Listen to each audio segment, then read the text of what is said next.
বুঝতে পেরেছি সত্যিকারে আমাদের একজন মানুষ সে কি নিরাপদে কি যে কোনো সময় যে কোনো জায়গায় কি যাওয়া আসা করতে পারে?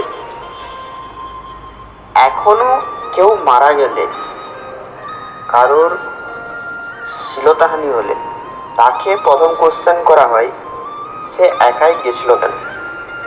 এটা এটা হচ্ছে প্রথম কোশ্চেন। এই ধরনের কোশ্চেন করা হয় এই ধরনের কোনো ঘটনা হলে।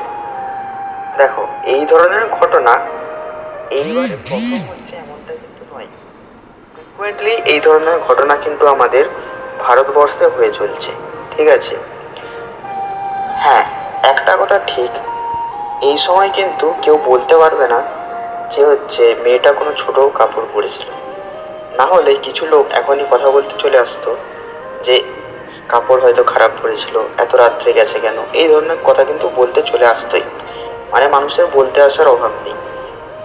আমার একটাই কথা, একজন মানুষ সে যেই হোক, ছেলে হোক মেয়ে হোক, সে যে কোনো টাইমে যে কোনো জায়গায় কেন যেতে পারবে না?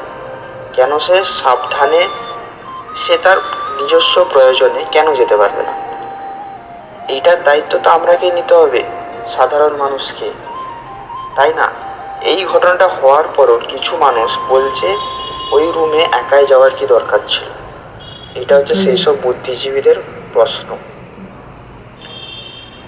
আমরা 78তম স্বাধীনতা দিবস পালন করব মাইক ভাড়া করে, বিশাল হৈহুল্লোড়ে, মিষ্টি খাইয়ে, স্বাধীনতা পতাকা উত্তোলন করে। কিন্তু আমরা এই জিনিসটা এখন পর্যন্ত এনশিওর করতে পারলাম না। দেখো, মানুষ তো আমরাই, ছেলে মেয়ে দু ধরনের প্রকৃতি আমাদের বসবাস করছে। মেয়েরা সেফ ফিল করবে যদি ছেলেরা সেফ ফিল করায়, ছেলেরা সেফ ফিল করবে যদি মেয়েরা সেফ ফিল করে। সিম্পল ইকুয়েশন, এখানে কোনো জটিলতা নেই। তাহলে এত প্রবলেম কেন? এত মিছিল, এত রোডের এত কিছু দরকার কেন? আমাদের যে পুলিশ আছে তারা কি চাইলে এখনো কি যেই আসল প্রকৃত যেই আমাদের দোষী তাকে কি ধরতে পারবে না? আরামসে ধরে দেবে, তাও কিন্তু ধরবে না। ঠিক আছে, কারণ পুরোটাই পলিটিক্স, পুরোটাই পলিটিক্স। কাকে ধরলো? একটা মাতালকে, যার হুঁশজ্ঞান নেই কিছু, তাকে বলিকা বাখরা করে দিল। মানে এই ধরনের পলিটিক্স আমাদের এখানে চলছে। তো এখান থেকে বেরোতে গেলে কি করতে হবে? আমাকে সবাইকে একসাথে হতে হবে। এবার আসছে পলিটেকনিক স্টুডেন্ট। পলিটেকনিক স্টুডেন্টরা কোথায়? সমস্ত পলিটেকনিক স্টুডেন্টকে, আমার ভিডিও যারা যারা দেখো রেগুলারলি, সবাইকে আমি রিকোয়েস্ট করছি হাত জোড়ো করে, সবাই এইটার ব্যাপারে তোমার আশেপাশে যেখানেই এটার হচ্ছে আন্দোলন হচ্ছে সেখানে মাস্ট সবাই জয়েন করবে। ঠিক আছে, মাস্ট।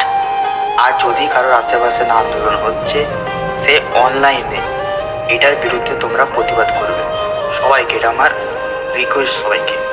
সে তুমি স্ট্যাটাস দিয়ে হোক, এই ভিডিওতে কমেন্ট করে হোক, যে কোনোভাবে এই ভিডিও তোমার সমস্ত বন্ধুদেরকে শেয়ার করে হোক, যে কোনোভাবে তোমরা এর বিরুদ্ধে প্রতিবাদ করো। ঠিক আছে, এইটা আমাদের নৈতিক দায়িত্ব সবাইকার। এইবারে সব থেকে বড় কথা আসছে, এখনো পর্যন্ত আসল যেই অপরাধী তাকে কেন ধরা হচ্ছে না? দেখো, এর পেছনে তো বড় তোমার পলিটিক্যাল লোক আছে, এটা তো মানে ক্লিয়ার জিনিস। ঠিক আছে, কারণ না হলে পুলিশ এমন কেউ নেই পৃথিবীতে যাকে ধরতে পারবে না। ঠিক আছে, আর শুধুমাত্র এরা পলিটিক্যাল মাতাল লোককে জাস্ট বলিকা বকরা বানিয়ে দিল, আসল লোকগুলো বাকি রয়ে গেল। আর এটা হবেই না কেন? যেই দেশে এইসব কাণ্ড কারখানা করার পরও তাদের পক্ষে কি বলবো, তাদের পক্ষে কোনো